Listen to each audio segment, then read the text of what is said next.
algérien de France, Retailleau a gagné.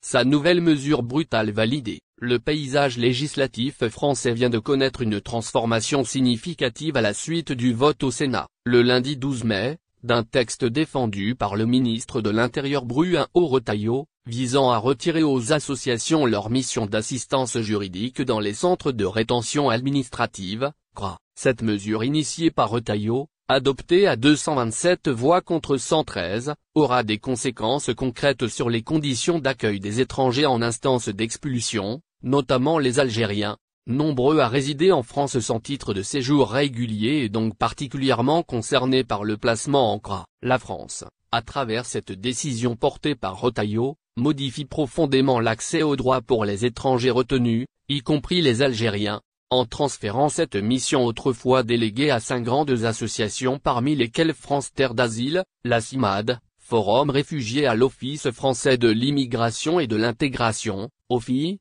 structure directement placée sous la tutelle du ministère de l'Intérieur. Selon le ministre Retailleau, ces associations, en intervenant auprès des personnes retenues, auraient selon lui outrepassé leur rôle initial en se comportant comme des acteurs militants, parfois en opposition ouverte à l'action de l'État. Une critique récurrente de la part du gouvernement, qui voit dans cette réforme un moyen de reprendre le contrôle des CRA, tout en promettant plus de neutralité et des économies à hauteur de 7 millions d'euros. Ce changement structurel intervient dans un climat tendu où les Algériens en France font l'objet d'une attention particulière. Le lien entre les CRA, les politiques migratoires répressives de la France et la communauté algérienne est désormais établi de manière presque automatique dans le discours politique. Nombre d'Algériens en situation irrégulière sont visés par des procédures d'éloignement, et la privation d'un accès indépendant au conseil juridique pourrait aggraver leur précarité juridique. En effet,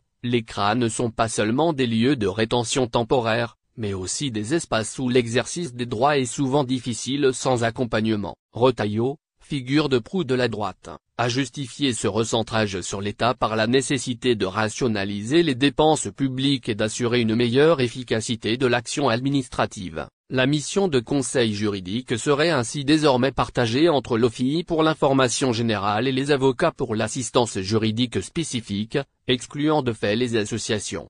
Cette nouvelle architecture ne fait pas l'unanimité. Du côté des opposants, notamment à gauche, la mesure a été perçue comme un recul des droits fondamentaux, une attaque ciblée contre la capacité des personnes retenues à se défendre efficacement. Yan Brossa, sénateur communiste de Paris, a dénoncé un texte qui organise la régression du droit des enfermés à disposer d'une information indépendante, neutre et effective. Les 5 associations concernées ont, de leur côté, publié une tribune dans Le Monde, dénonçant une atteinte directe à la transparence démocratique et aux principes de liberté et d'équité dans l'accès à la justice. Ce projet s'inscrit dans un contexte législatif plus large, où d'autres mesures restrictives sont également en discussion, allongement de la durée maximale de séjour en rétention administrative de 90 à 210 jours, conditions renforcées d'accès aux prestations sociales pour les étrangers, ou encore critères plus rigides pour le regroupement.